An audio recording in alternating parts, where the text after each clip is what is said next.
Beautiful day today. Good to have everybody here. I'm gonna call the February 25th, I think it is, meeting of the Senate Insurance and Labor Committee to order. And if you all will indulge me, I normally call on somebody to open us in prayer, but I'm on a text chain from a pastor friend of mine, Rick Lanford. And he sent basically what is a prayer on his text message this morning. I thought it was particularly good. So if you all don't mind, just bow with me and I'm going to read it. Dear Lord, we ask for your grace and mercy as we come to you with humble hearts. Help us to commit wholeheartedly to the tasks that you have called us to do. Grant us discipline and strength so that we can endure whatever comes our way.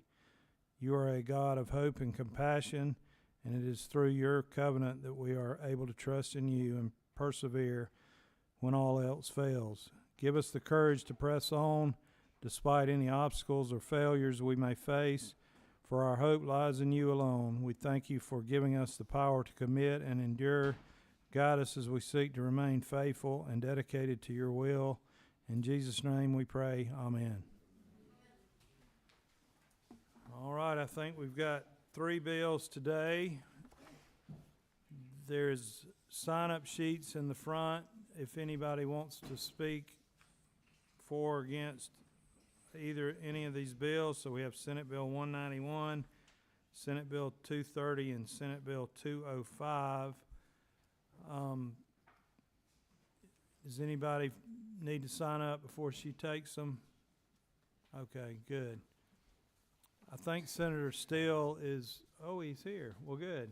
Awesome. I thought you might be a little bit late. Are you ready, Senator? You want to? Okay, so we're going to hear on Senate Bill 191, Senator Sean Steele.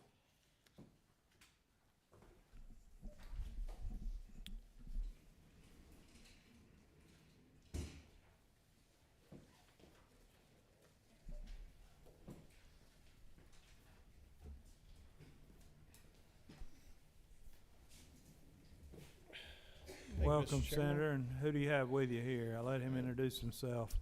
Chairman, I'm Jeffrey Babcock, Senior Deputy General Counsel with the Department of Labor. Good to have you with us.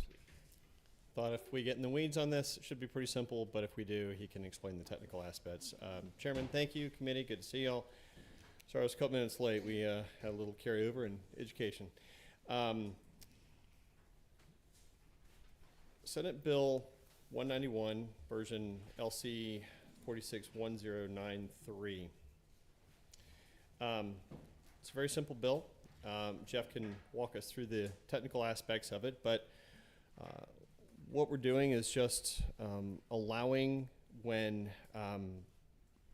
the time limit provisions of when DOL is supposed to be determining a decision, that the applicant has the option to choose snail mail or electronic service. Electronic, as we all know, expedites significantly and shortens the amount of turnaround time to be able to render an opinion. So that's all this does, is just bring that aspect of DOL notices up to a much faster opportunity for the person applying for benefits. And Jeff can certainly get into the weeds and the details on that. Okay, so just to be clear, it's an opt-in. If they don't opt in, they still would receive it by U.S. mail. Jeff, Yes, I don't suppose this is in conflict with any kind of federal rules or regulations, because I think we get a lot of maybe the majority of the funding comes through the feds. I'm not sure, but. No, sir, it isn't, and that's the why it will be an opt-in only electronically, and it will be a mail by default. And so long as we're doing it that way, we'll be fine. Okay, thank you. Any questions from the committee? All right, we've got a motion to pass. Have a second. Any further discussions or amendments? Seeing none, what's the will of the committee? All in favor say aye. Aye. Opposed, like sign. All right. Good luck in rules. Crushed it, man. That was great. All right, next up, another bill from Senator Steele, Senate Bill 230. Now, this one may take a few minutes longer.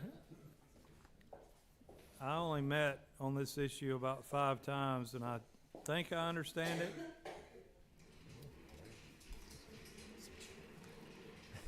It's sort of hard to wrap your head, it's hard to explain it and wrap your hand around it, but I think we're hearing it and we're going to vote on it. So how about that?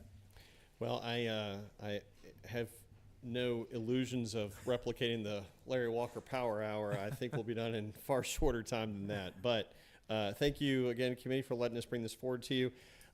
Yes, this has been up a couple different times, and there was a study committee about it as well. The action of this bill is simply on page 2, lines 28, 29, and 30, where it eliminates the amount of deductible for any one unit owner not to exceed $5,000. It just takes away the deductible.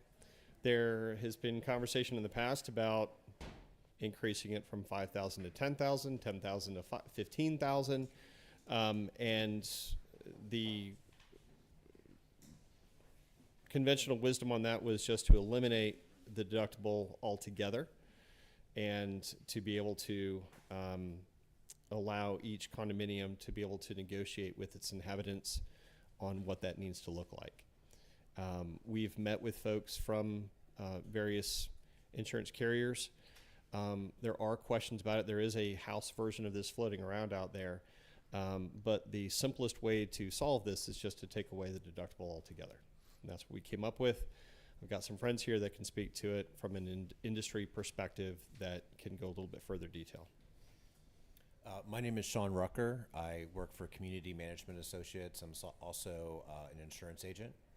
And what this bill does is it removes the cap and allows individual homeowners insurance in a condo to pay the deductible. Right now, with the cap, they're only allowed to pay $5,000. And what's happening is the other homeowners in the community that are not involved in a loss are having to pay the deductible through a special assessment or through reserve funds. And so this would remove the cap, allow the homeowner's insurance to pay the deductible, and it would be covered by insurance where now it is not. Okay, so let me try to help you out here. I've had, as I said, numerous discussions on this issue, and I'm an insurance agent, and it took me a while to kind of understand it and get to the where I was comfortable with it. I think you need to back up and tell us what problem you're trying to solve, and maybe tell us how condo associations work and how repairs to damaged condos are handled, and that there's joint and what I would kind of call joint and several liability by all the, I mean, you're in business with all your fellow condo owners, right. Or you're almost like one big family. And so if one unit suffers a loss, it's the problem for the whole community. They have to share in the cost. I mean, you need to kind of walk us through this. Sure. If you don't mind. Sure. I think, does the committee concur with that? Okay. So the way the condo policy works is there's a $5,000 deductible for what we call standard losses, so fire and extended coverage. That's the cap that can be passed on to unit owners. But unfortunately, as rates have gone up and and premiums have increased over the last few years, carriers are no longer able to offer a $5,000 deductible. In fact, most of the deductibles that they're offering are $20,000 to $25,000, and that seems to be the standard across the market at this point. So what's happening is, since you can only pass $5,000 on to that homeowner, if it's $25,000, the rest of the homeowners are paying their share of $20,000, who are not involved in the loss at all. And we're seeing, some condos are seeing multiple losses per year. So these other homeowners are getting involved and having to pay when they had nothing to do with the claim, no damage in their home. They may be across the other side of the community. I can offer. All right, introduce your problem yourself. solve, yes. So I'm Julie Howard. I am an attorney. I represent homeowner and condominium associations. 32 years now. I own NOAC Howard in Atlanta. I'm also the former president of the National and Georgia Community Associations Institute, and we are advocates for HOAs and condominiums. So another section of the Georgia Condominium Act that's referenced in the bill, in the statute we're looking to change, is 44.3.107, and that establishes what condominiums have to insure, which is what Sean referenced, fire and extended coverage. So every condominium in our state has to have a policy for fire and extended coverage, and the deductibles that are associated with any loss covered by fire and extended coverage are, as Sean said, no longer are anywhere close to $5,000. Our clients have seen premium increases of 300 to 400% because of natural disasters across the country, because of aging infrastructure like the tragedy at Surfside in Florida, and condominium insurance is just, it's skyrocketed. And so having this $5,000 deductible requires associations to self-insure for between the $5,000 limit they can assess back to an owner who has a loss. Let me interrupt you. I'm Yes. sorry. That's okay. So these meetings are streamed online. If you would pull the mic close, we Yes. hear you, but Yeah, no problem, no problem. So the problem to solve, as you asked, has to do with the first affordability for everyone in a condo community. As you said, you're in business together, and what's happening is because the association insurance policy that's required by statute, the premiums have increased so much that the associations are trying to get policies where they have a higher deductible so that everyone in the community can actually afford the policy. Yet the association is limited by statute how much they can assess back to owners who have a loss by this $5,000. And no one in the market is able to get a fire and extended coverage policy with a deductible of $5,000 at this point. And so what we're looking to do is to do the same thing that 48 other states have, which is no express limit on the amount that could be assessed back to the owners. There are only 2 other states in the country, Maryland and Oregon, that have similar language that what we have, limiting this to $5,000. So we're looking to be like the 48 other states and not have this set flat fee amount that is capped, because associations, one, need to be able to have affordable insurance, which helps everyone in the community, because the only money associations have are the assessment that their owners pay. So it's the owners who are paying these skyrocketed rates, and we're looking to have it to be where the owners can insure, and owners can individually insure much more cost effectively. An individual owner policy is much less in the market than an association policy. And so they can insure for that for a fraction of the cost that the association's policy insuring the entire development for fire and extended coverage costs. So that, I'm happy to answer any questions, and that's a nutshell. I don't want to get too in the weeds unless you want me to. all right. Now the board is lit up. All right. I think we have the senator from the Mike 10 is Senator Harbin. Thank you. Harbison. You said Harbin, that one. My brother Harbin. I apologize. Thank you. Thank you very much for making the presentation. maybe I'm listening wrong, and it's like, I made a note of this, now the loss is spread among the whole unit, all of the units, all the members out there. And this move would make one person take the hit for the loss. And they would be, right now they have the benefit of having the whole community in that policy, which would lower the rates. And how are they gonna, survive with being a lone unit trying to get that kind of policy? It's Sure. just a little Yes. confusing to me. Sure, absolutely. It is confusing. And so the issue is the association is having to self-insure for these deductible amounts because they can't get an insurance policy with a $5,000 deductible.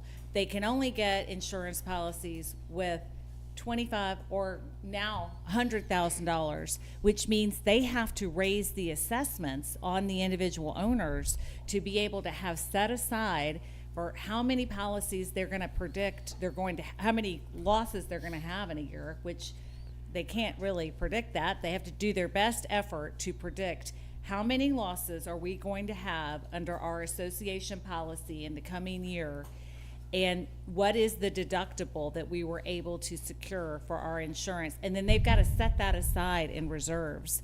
And that is costing the owners a lot more than it would cost the individual owners to increase their individual owner's insurance to cover the loss of the association policy deductible.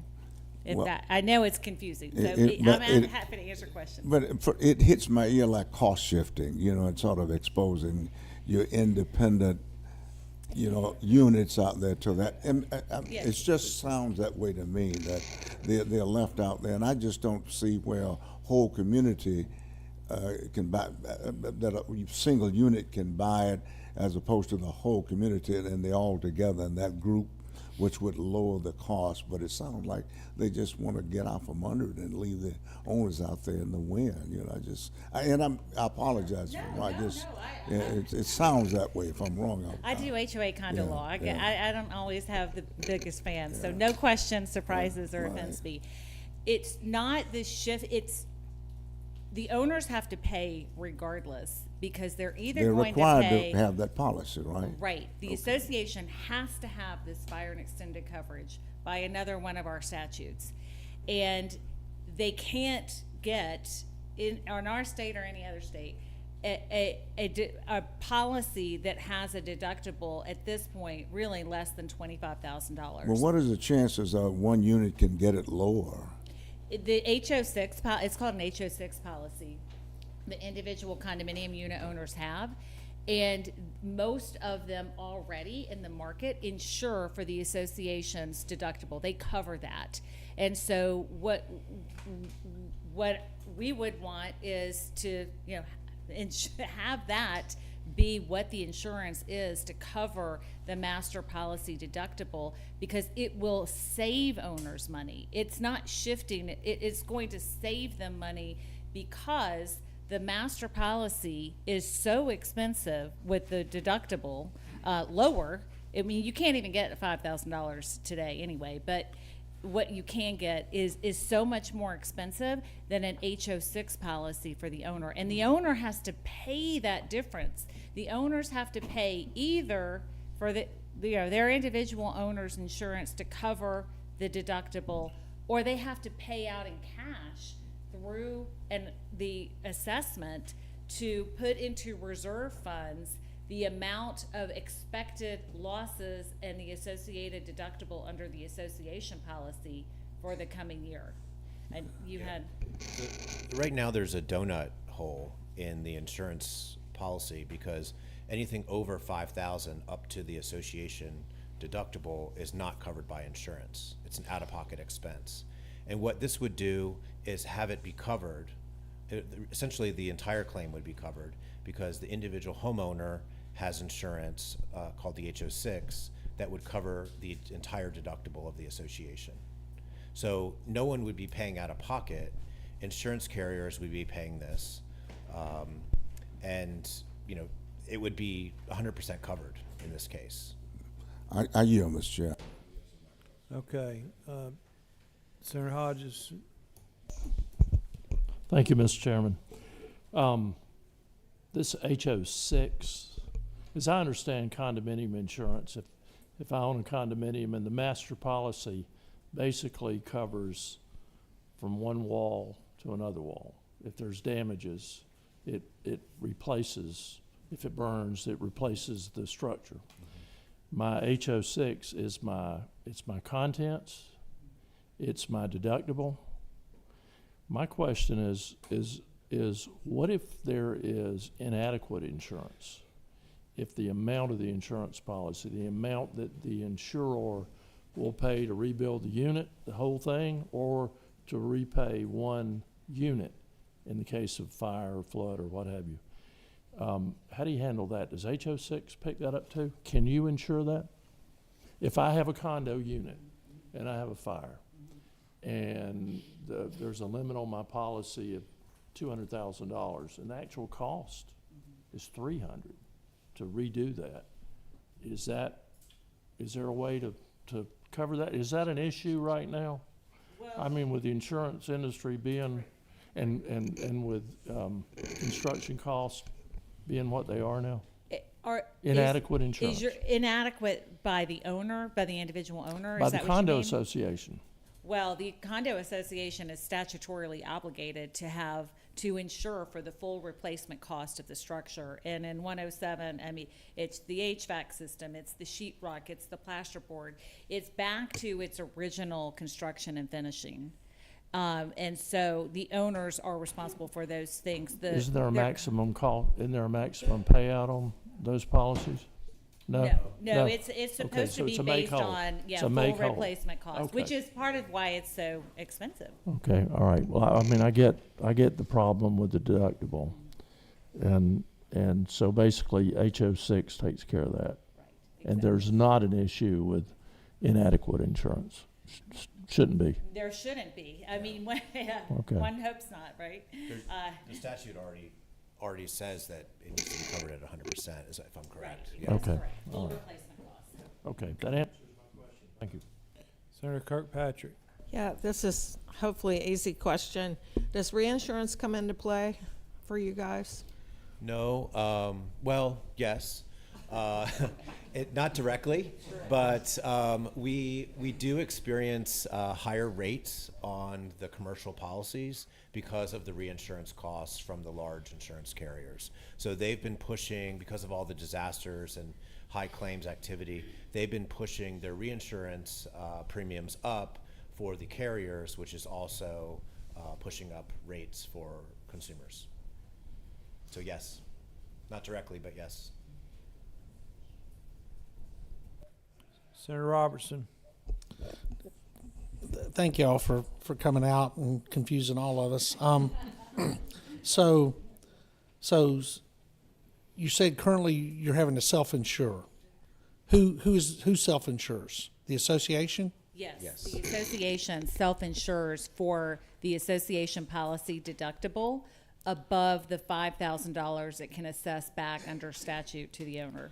And so when you say assess back, so when you assess it back, that $5,000 is dispersed throughout the community, and that's how it's reimbursed, or is it to the No, individual? It's to the individual. It depends on the documents. Either it, under the condominium declaration, it assesses it back to one owner, or it can be equitably assessed if there are multiple units that have a loss.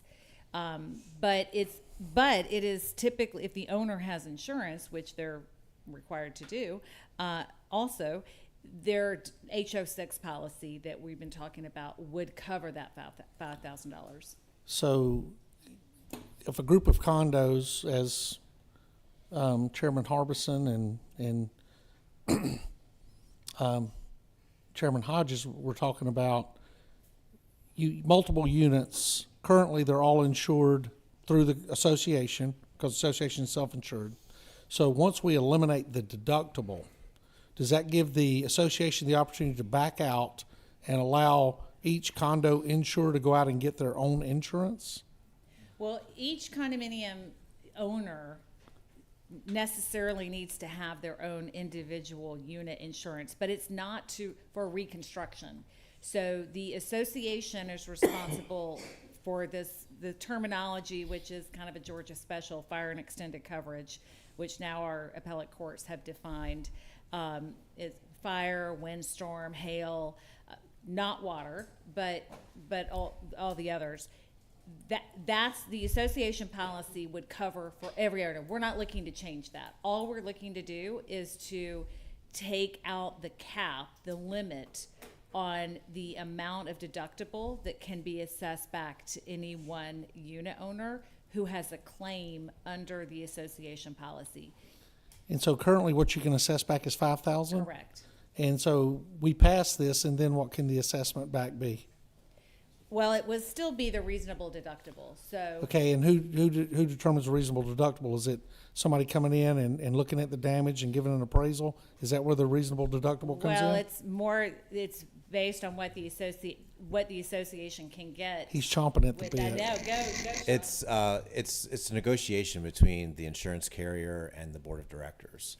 So whatever the insurance carrier will offer and what the board of directors for that community wants to have.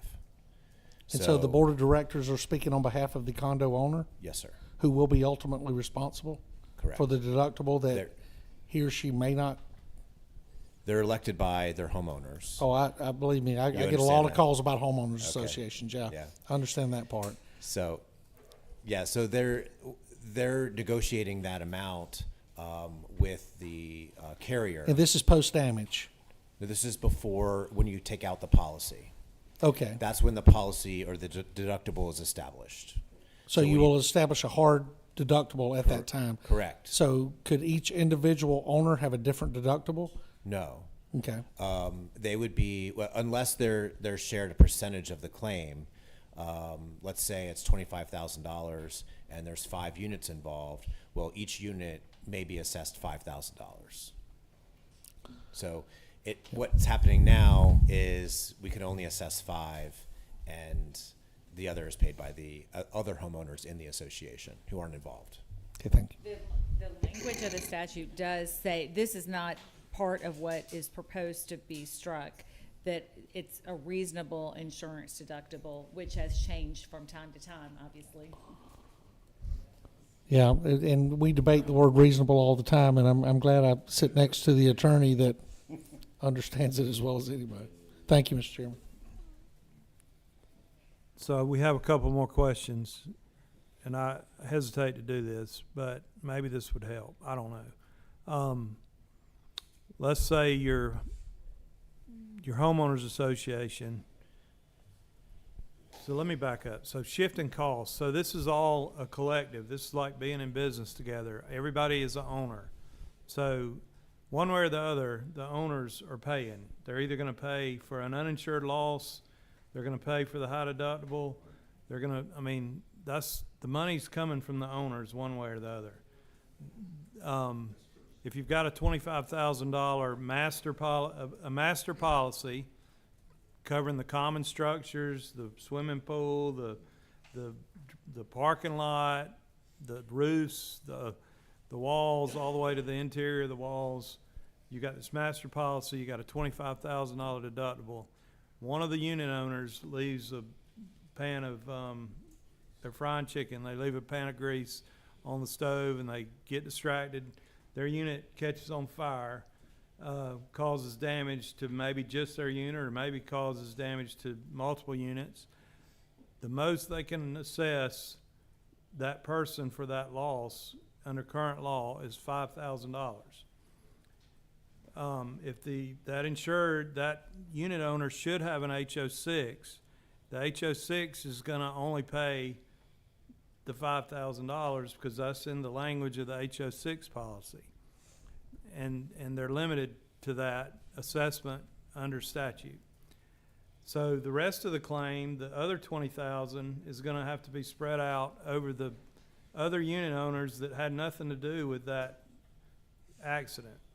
So that doesn't really exactly seem fair to me.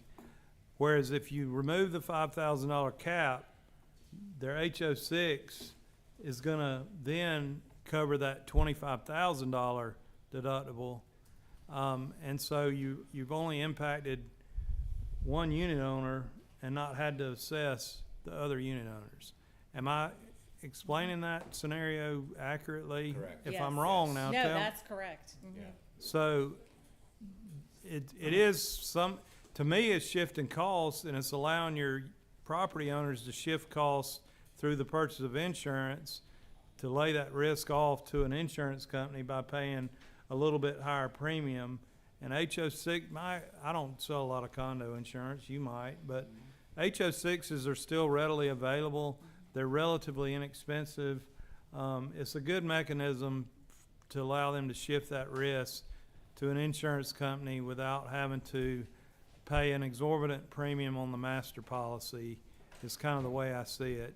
But again, I'm not an expert on this. It is confusing, but That's exactly right. And in the meetings I've been to where the board has had to tell the owners that the premium has increased 300 to 400%, they're very unhappy. And, it benefits them to pay a lot less for their HO6 to cover that master policy deductible than to pay through their assessment an increased premium of 300 to 400%. okay. Senator Cowser, do you have a question? Thank you, Mr. Chairman.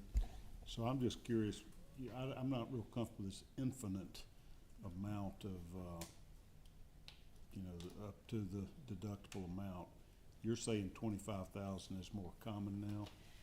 No, actually, there are only 2 states that have any amount that is limit. I and mean the product. Oh, the You said you product, can right, only right, purchase yeah. And insurance. Maryland has 10, but they're proposing to go to 25 because that's kind of where we're seeing. And you're So that's my question. Yeah. Why don't we just go to 25 instead of to $1 billion? So I mean, most. There's no cap on what you got right now. Correct. That would work. Most associations are in the $20,000 to $25,000, $30,000 range. There are some associations that have much higher deductibles. The Healy Building, if anyone's familiar with that, in downtown here, they've got a $100,000 deductible per occurrence and a $25,000 deductible per unit. So, and they split that $100,000. Theoretically, in this case, without a cap, they would split that $100,000 amongst the unit owners, and each unit would have $25,000. But they all have insurance for $125,000, the max for the entire thing. All right. Senator Harbin. Yes, sir. Good job of summation. What I have a couple of questions. Number one is we're really talking about loss assessment is what you're talking about here, and that is areas of common areas or areas that the condo association is responsible for. And so what's happened is the statute caps any individual owner at $5,000, no matter what. I have a couple of just comments in looking at this and being in the insurance business. Number one, loss assessment coverage is different limits among different companies, and you can actually buy additional coverage there. So let's say your policy only has $5,000. If I took away this $5,000, that's all that owner has available for loss assessment. Are we in agreement on that? If that policy has a $5,000 limit for loss That's assessment. correct. Yeah. Okay, so what I would see is that if we're gonna deal with this, there needs to be some kind of notification to the owner that you need to go to your carrier and request a higher limit of loss assessment. If we delete this in its entirety, it's unlimited, or unlimited. I don't know that they can buy an unlimited amount. They could probably buy, I think 50,000 I see, maybe 100,000, they can buy that. But I see a notification to the owner that would be necessary because they could get a surprise thinking it's 5,000 and it's not 5,000, it's 100,000 from that posture. And I understand your issue because you're dealing with, you're capped with what you can, if one unit causes all the damage, 5,000 is all you can get from him. Therefore, you're trying to find a way to fill that gap. I think Senator Cowser got a good thought. He simplified is just raising the limit to 25. But I would also say there needs to be some way to notify the condominium owners that they now have an additional liability, and they need to be given an adequate amount of time to bring that up to the amount of coverage, if that makes sense. Yeah, what I'm no, saying. and I think that serves everybody. I mean, you know, no association wants a unit to not have insurance and not be fully restored. So, I mean, I agree. What in practical terms, what happened several years ago now is associations, because Fire and Extended does not include water, so they started getting higher deductibles for water claims. And that is exactly what we did. We required our clients to send certified, every kind of notice we could Right, think of got to. the owners to let them know, for your water claims, you need to make sure your HO6 provides that higher deductible coverage. I'm just curious, I mean, you'd have to hear from the industry. You're gonna have some either rate increase, or you're gonna have a premium increase just because you're increasing the limit of loss assessment from 5,000 to a basic 250. And it's minute compared to what y'all are having to pay for the increase, plus claims frequencies and things of that nature is what I would see. I think with, you need to give the owner some type of notice that needs to be there, because it's unfair for him not to know that, because he would not know a statute's changed. I agree with Senator Cowser, probably the easier way is to raise the limit rather than to wipe the limit out. And that portion seems to make sense to me if I were looking from a client's perspective, but thank you. That would work. Thank you. Thank you. Okay, anybody signed up on this bill to talk that hasn't already? You two? Okay, good. You want to close this? I can. I was just going to offer, per Senator Harbin and Senator Cowsert, where we have struck the language in lines 28, 29, and 30, if we were to reinstate that, but then just say shall not exceed instead of 5,000, if that were to increase to, I don't know, a number 15. I'd do 25. I'd say 25. I mean, that's pretty readily available for the owner to be able to buy loss assessment coverage as far as that. But I do think the notification is key, because the owner should not have a $20,000 gap. He says, wow, what happened? He does not probably read the political section of the AJC to know. Yeah, agreed. Yeah. Okay. All right. Thank you, Senator Steele. Good discussion. I hope everybody's kind of understands it now. They're gonna go home and read their HOA policy. What's the will of the committee? What number are you? 4? Mr. Chairman, knowing that this is going to be amended to the $25,000, I make a motion to pass. Got a motion to pass? Could I ask this question on the notification? No, How do I- you do notification? We'll do discussion. I need to see if there's a Gotcha. second I or mean, not. okay. Sorry. So we have a motion to pass. Is there a second? Have a second. Now, discussion. Put your mic down so. Could I ask the attorney, and I know you deal with this stuff all the time, do you do that as an amendment? Is there a time frame? Somehow or another, you've got to give notification. How does that get done? Right. And how could you see that happening? I could see us using language that's in the assessment provision that requires 30-day notice for foreclosure, intent to foreclose. There's already some statutory language that I think we could mirror to add a required notice to the owners. And I mean, again, I totally agree with you. It's only fair, right thing, and serves everyone to make sure that that notice is sent. And it's easier to provide that process by statute. So we already have something we could mirror. Should the statute itself have the requirement of the homeowners or of the condo association to notify the owners of their need to increase the loss assessment as far as that? And is there a time frame for that? I guess is how would you do that? Right, I would say it's, I mean, we don't have any notice now in the statute for the 5,000. And it's been since it originally started at 1,000, then it went to 2,500, and now 5,000. There's no history in the statute of having any notice, but it is a big jump. So either add notice, 30-day notice prior to the effective date of the policy, or not have it. And, you know, I mean, again, certainly that's something we advocate. What would you think? I think it's simple. You just ask the agent who's providing the policy to incorporate a letter with a certificate of insurance that says this is the deductible, this is what your association covers, and owner, this is what you're required to cover. Many agents already do that. I think from your agency, I think you guys already do that. So I think that would solve the problem, and it would be constructive notice to those owners by mail or whatever is required. Our chairman left. Yeah, like I said, I just think you have some way to notify them.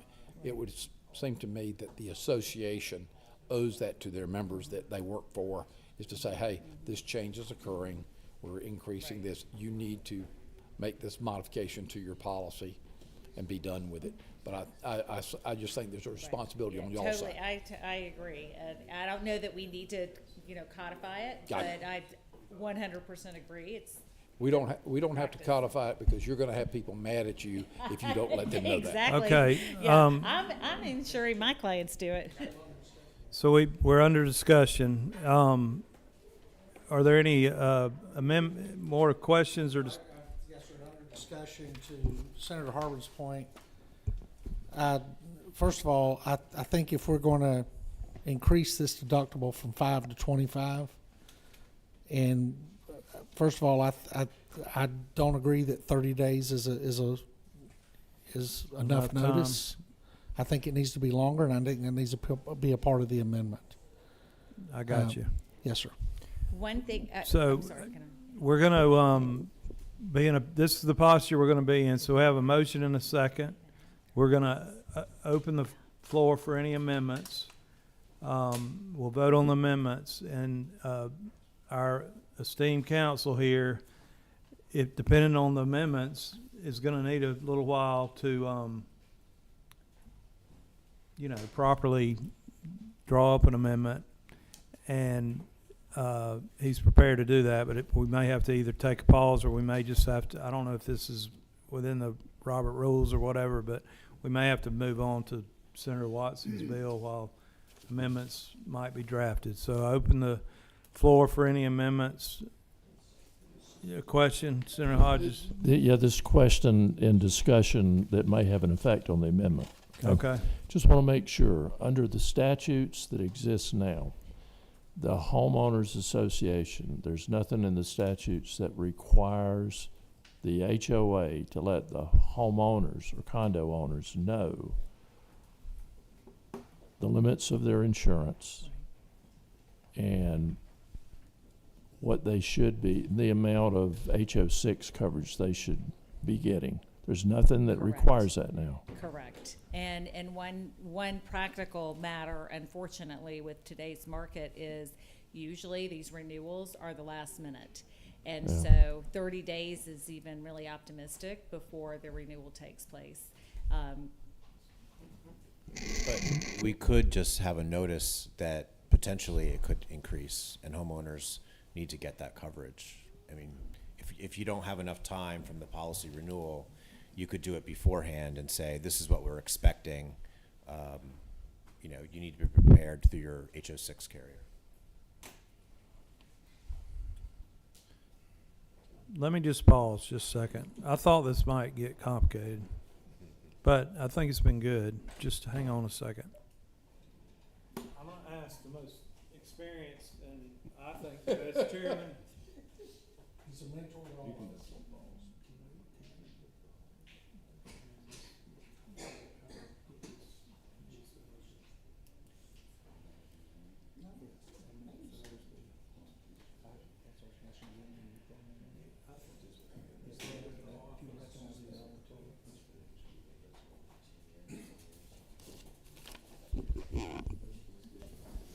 Senator Steele, not trying to jerk you around, but I think we have a motion here. Mr. Chairman, move to withdraw my motion to pass. Okay, and I have to have a second, I guess. Second. Okay, so we're gonna withdraw the motion do pass, and we're gonna work with you, Senator, to, get the language in there and bring us a committee sub with the, I think what I'm hearing is a $25,000 deductible and a notice provision. Correct. Yes, sir.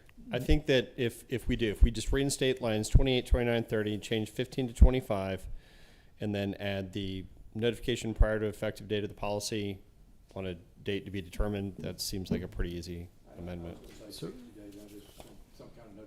Rather than try to work on the fly, let's just Yeah. get it right, Meet offline okay? and do it. We're gonna meet again Thursday, so Perfect. we're not gonna run the clock on you on this, so, Right. thank you. That's, you, Mr. Chairman. and y'all don't have to come back. I mean, we got it, I think, right? Thank you so All right, much. thank you. All right. Senator Watson. Thank you, Marty. I mean, well,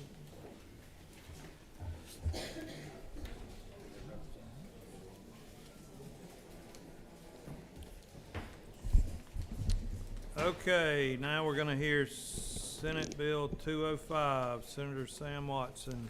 Thank you, Mr. Chairman, members of the committee. I also have Heather Ward here with me, who's with the Pandas Association. I'll be quick because I know there's some folks that want to speak to this bill that can probably say more to it than I can. But I'll be brief. Basically, what we're doing in this bill is we're requiring coverage for healthcare services for pediatric autoimmune neuropsychiatric disorders associated with streptococcal infection, which is PANDAS, and pediatric acute onset neuropsychiatric syndrome, which is PANS. Section 1 basically includes the private insurance side, and then Section 2 includes the health and state health benefit plan side. That's what the bill does, Mr. Chairman, and I know Heather may want to speak to it, and then I know you have a lot of folks signed up to speak, and how this illness affects them. It's an infection-induced. I don't want to get into the medical part of it. I'm here for the legislative part of it, and I'll maybe let them take time to speak about how it impacts people in their lives. Okay. Go ahead. So, PANS and PANDAS is when a child gets an infection like strep, pneumococcal, or pneumonia, flu, COVID, any type of infection. And instead of having a normal response like a fever, sore throat, they get neuropsychiatric symptoms. And what happens is it's a misdirected immune response in which the antibodies attack the area of their brain that control their behavior.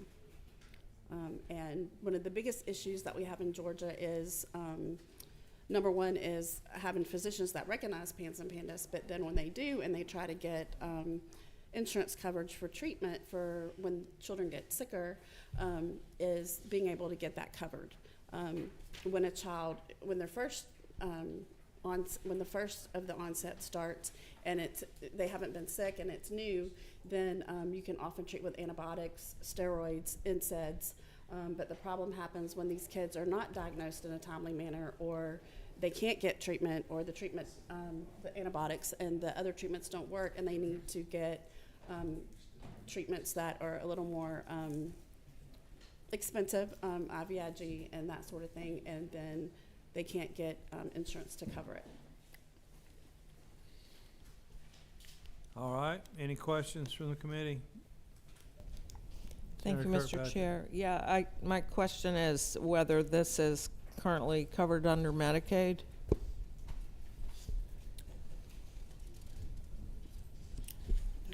Do you all know? It's not. I mean, I know it's not in the bill, I just wondered if it's currently covered under Medicaid. It's not. No insurance that covers it. No.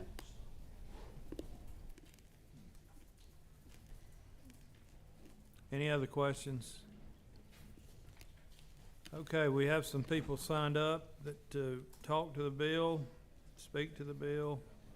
I've got 1, 2, 3, 4, 5 people signed up. All have indicated on the sign-up sheet that they're in favor of the bill. I know some of you have traveled a long ways, but I would ask you to keep your comments succinct, please, and don't repeat what somebody else before you has already said. So I'll first call on Arthur Owens. If you, everybody that comes forward, if you would introduce yourself. Hey, Arthur. Hello. How are y'all doing today? Arthur Owens, where are you from, Arthur? St. Simons Island, Georgia. Are you St. Simons Island. and who are you representing? Myself. Awesome. Well, we're glad to have you. Thank you. All right. Hi, my name is Arthur Owens, and I think a few people behind me already know my story when I spoke to the House. I am 12 years old and live on St. Simons Island, Georgia. I have always been into sports, soccer when I was younger, and travel/all-star baseball now. I just wanted to share a little bit about my journey through PANS/PANDAS. Before it all started, I was a great kid. I was very social and made friends left and right. I always tested well, was a gifted student, and was very athletic. I got all that taken away from me for a long time. In late 2023, I got strep throat a few times, plus COVID and then the flu. This causes inflammation to build up in my body. Every time I got one of these sicknesses, my behavior just got worse and worse. I got strep in late 2022, and my mood went up. When I got flu in the fall of 2023, I started being oppositional. From there on, I started getting in more and more trouble progressively. Late December 2023, I hit some kids with a gel blaster out of nowhere and got in trouble for a while. After that, it just went downhill from there. First of all, I started to lose hand-eye coordination and even lost school skills. It got to the point where I couldn't do simple baby math, and I was even forgetting the alphabet. My hands were always shaking and twitching from tics and Tourette's that had taken me over. I started getting write-ups left and right and started to steal around that time. I remember seeing a video of me walking on my legs very wide with an ataxic gait, meaning I didn't have a good balance at that time. Around then, I got sent home from school and was homeschooled.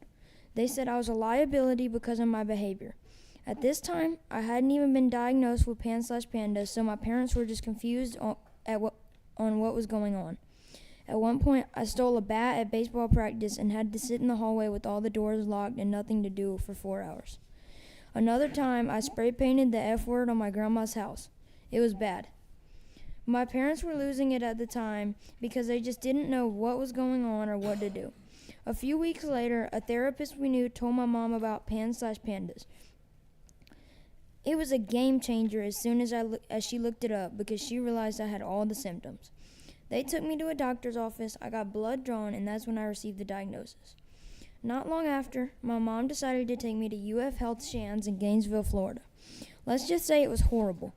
I was there for 6 days, and when my mom told them about PANS/PANDAS, they straight up said, "We don't treat that here." The only person I liked was the guy who brought me lunch, dinner, and breakfast. He was awesome, and he even played Madden with me. Anyways, we had found a nanny named Haley, and to make a long story short, she ended up quitting on the spot because I kept running away. I started to smoke/vape at that time too. During those few months with Haley, we traveled to Dothan, Alabama, and got my first round of IVIG treatment. It was pretty ridiculous, so we had to get it out of the state of Georgia because it wasn't covered by insurance. It was a lifesaver.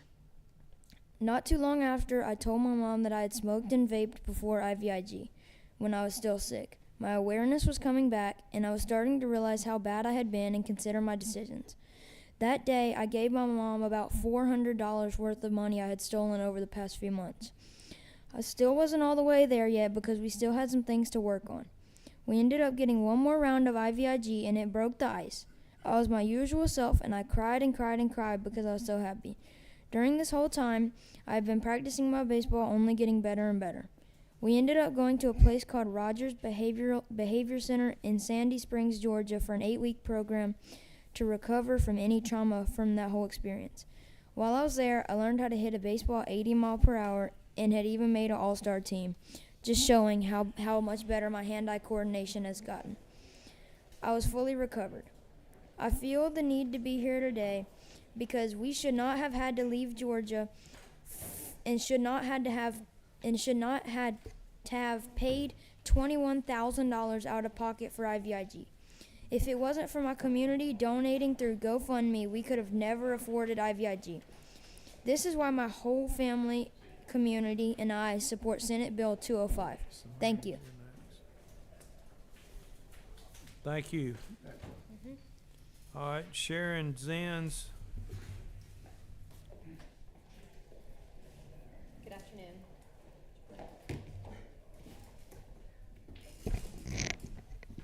Hello. Hi, Sharon. My name is Sharon Zins. I'm here on behalf of my family. My 7-year-old daughter, Max, has been suffering from PANS since she was 4.5 years old. Pardon, my notes are on my phone, so I apologize that my phone is out. I want y'all to know a little bit about Max so you can understand how young some of these children are who need the treatments that we're talking about. Max was diagnosed when she was 4.5 and in pre-K. She's 7 now. She still loves animals, sleeps with a stuffy, and thinks her cats can talk to her. She's a straight A student in the 2nd grade in the gifted program at Austin Elementary in Dunwoody.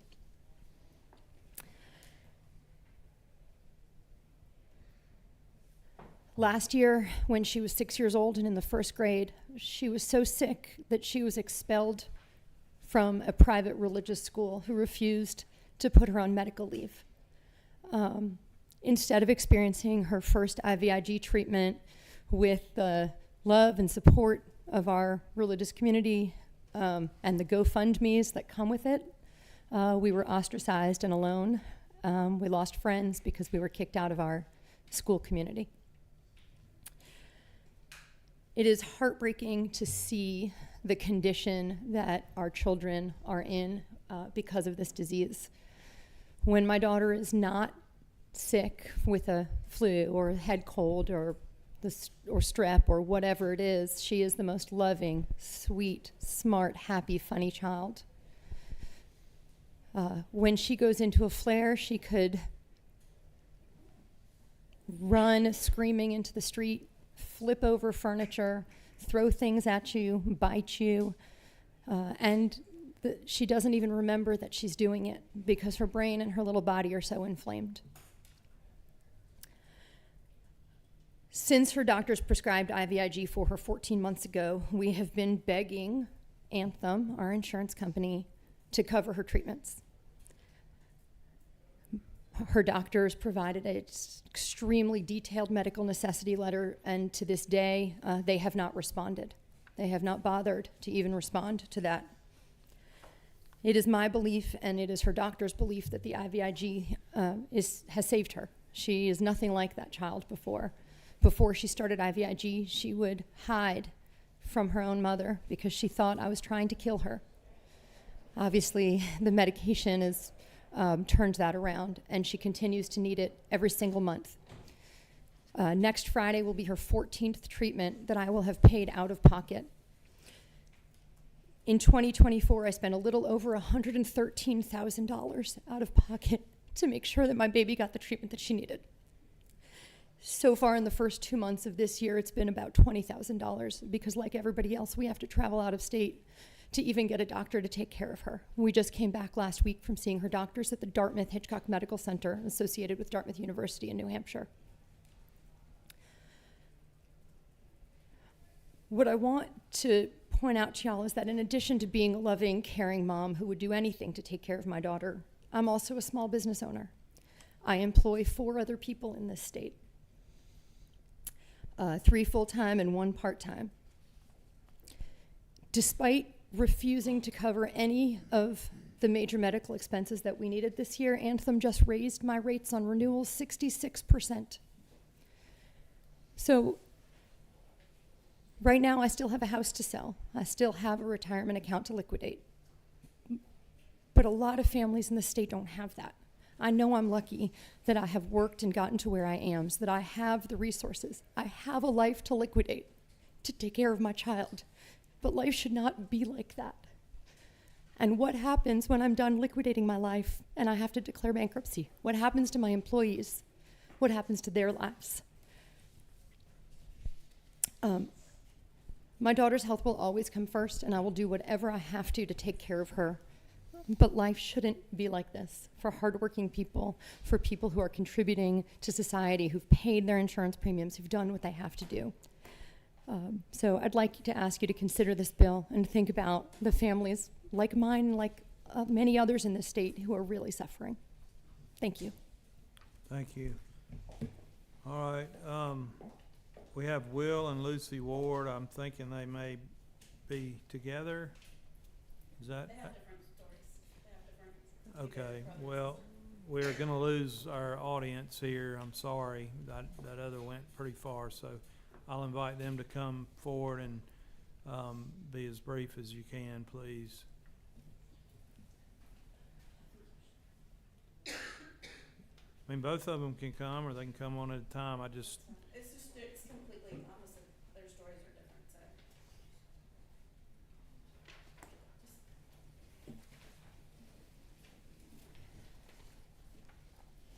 so. Hey, Will. Hi. Where are you from, Will? Sonoy, Georgia. Okay, welcome. My name is Will Ward. I am 12 years old and I have pans and pandas. Both of my older siblings have pan and pandas. I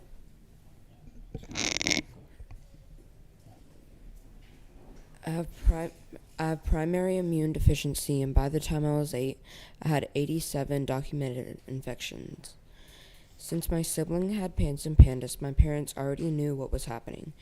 When my symptoms started at the age of 2, I had sniffing, tics, and OCD behaviors. And when I got strep and any other illnesses, my pupils would become extremely dilated. But I never ran a fever or complained of a sore throat.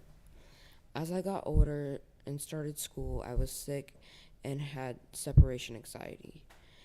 And I missed lots of school. In first grade, I missed 120 days because my principal refused to refuse my hospital homebound. I'm in 6th grade now, and after being held back in 2nd grade, I have missed close to 450 days of school since kindergarten. I started antibiotics when I was 3 and have been off antibiotics and antivirals since then. For many years, my PANS doctor tried to get IVIG approved for both PANS and immune deficiency, but our insurance always denied it. Finally, in 2019, I got approved for 6 months of IVIG, but I had a lot of anxiety about getting stuck with a needle. After 5 rounds, I would no longer let the home health care nurses put an IV in. I had a port placed in my chest when I was 8 and received my last dose of IVIG, but then our insurance denied any more treatments. So my port was used for IV medications, but when I got sick. I still had a lot of anxiety about them accessing my port and had to start going to CHOA to be sedated so that my port could be accessed or flushed. I eventually was able to get my anxiety under control and just having numbing cream to get my port accessed. The good news is I began to get better from my IVIG treatments. Over the next years, I went back to school full-time starting in 4th grade. I also started acting in some plays and been playing baseball. I was finally able to get my port removed in 2023 after having it for 3 years, and now I have what my mom calls a battle scar. Even though I had my tonsils and adenoids removed when I was 4, I also had my lingual tonsils taken out and underwent tongue tie surgery last year, which has helped with some issues I was still experiencing. These days I go to school full-time and play volleyball. I am active in my youth group and hang out with my friends. I don't get sick as often, but when I do, it takes me longer to get better. Most kids I have always get better than most kids. I have always had sleep issues and still have to take medicine to sleep, and I struggle with ADHD. I still flare up a bit with my PANS and PANDAS symptoms when I'm sick, but they are mild compared to when I was younger. I have never known a life without pans and pandas, and I am thankful I was never as sick as my siblings. I hope for all the kids in Georgia who suffer from pans and pandas that you will support SB 205. Thank you, Will. I think we may be fixing to lose our space here. Jennifer Huey, do you have anything to add that hasn't been said already?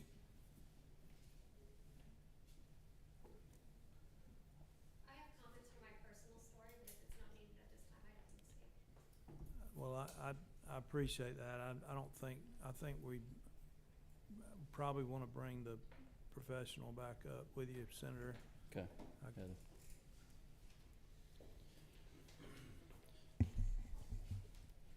We may have some questions from the committee now. Any questions? Senator Robertson. Yes, ma'am. I apologize at the beginning. Could you tell me what your qualifications are in your profession, please? Well, my all three of my kids have Pans and Pandas.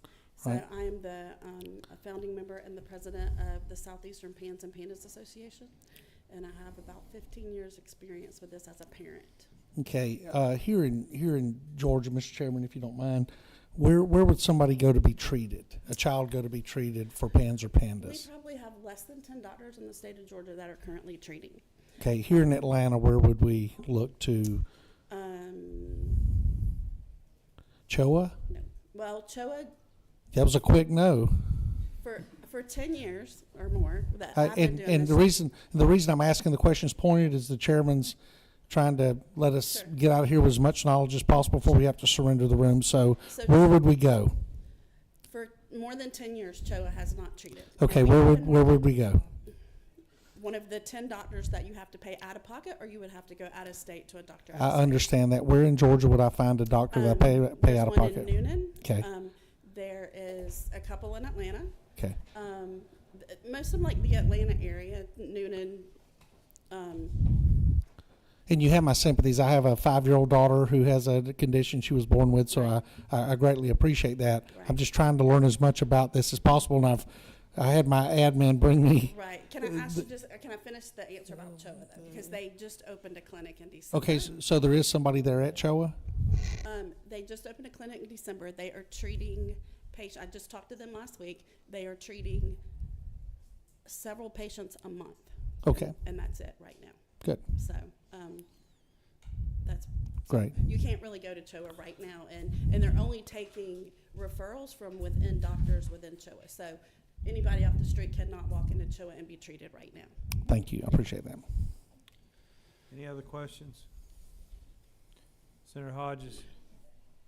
Maybe a dumb question, but why would this not be covered? Somebody. We have, yeah. Because, well, there's plenty of it. Yeah, it is expensive. Go ahead. It costs about $1,000 for every 10 pounds they weigh. So, So let me ask a question. We've heard about IVIG, several of them mention that. Is that a nationally recognized clinical practice? it is by the Pans and Pandas Consortium, the JCAP guidelines, the treatment guidelines. Yes, it is. Is it, so I Googled it, and since we don't have a physician here, I guess, to speak to this. Well, that's not on the committee. So IVIG is FDA approved to treat some things, according to Google. Yes, Is it approved to treat this? not currently. So is that the problem with the insurance, that it's not FDA approved to treat pans and pandas, or? I'm assuming that's probably part of it. There are, like I said, there's 12 states right now that have legislation that are covering it, and there are 17 other states currently working on it as well. So there are lots of states that cover IVIG is covered for pans and pandas. Okay. Senator Robertson. Mr. Chairman, I want to point out, and the great Dr. Kirkpatrick, hopefully will back me up on this. There's a lot of things we're dealing with right now, like Ozempic and other things that were actually developed for one thing, and they find to have some benefits in other areas. And I think this possibly may be one of those situations where they're trying to transition something that was primarily focused on one thing over to another condition. And as far as the cost goes, I think one thing we run into on this is we're dealing with something that I think is a physical issue, and in the DSM-5 is a mental issue because of the byproducts of what happens on the physical side. And I think that was some of the issues, and that was why I felt that having a healthcare professional testify, somebody that deals in this arena, we would get a better understanding of it as to what it is. And it's in a very odd and cold question to ask, but it has to be asked because we're sitting here to ask it, is do we have any idea what the physical impact on adding this to the health benefit plan, Senator Watson? Yes, sir, we do. The House had one done. I'll be glad to pass it around. I trust you if you just tell me what the number is. 100,000 annually across all impacted agencies. So Senator Watson, that's for the impact to the state health benefit plan. Is that correct? It, DCH, yes, Office Commissioner's Office, and USG. Okay, thank you. Question, Senator Kirkpatrick, or comment? I was just gonna say that, I didn't mean to offend you. I that's- just meant testifying for the bill. no harm, no foul. I'm an orthopedic surgeon, so that, I'm not an expert in this by any means, but I do agree that it would be beneficial to have a pediatrician who could speak to this, because the FDA, as you know, they're the ones who approve drugs for certain indications, and there are other indications that doctors use drugs for that are off-label, that are not approved by the FDA for a certain purpose. And frequently those are not covered by insurance. So I think that's probably what the issue is here. But I think it'd be really helpful to have a pediatrician expert on this to testify. Thank you. Senator Harbin. We had the privilege of talking together and really hearing, because what I understand is that we have an infection issue that occurs, and the infection issue actually comes and affects the brain and infects the brain if you listen to the whole story. And I think one of the things is that the rarity of it as it is an issue. I think from what I've heard, we need to really, and I want to say this in light of, if it's $100,000, that's not a lot of money in what we're dealing with for what it's costing.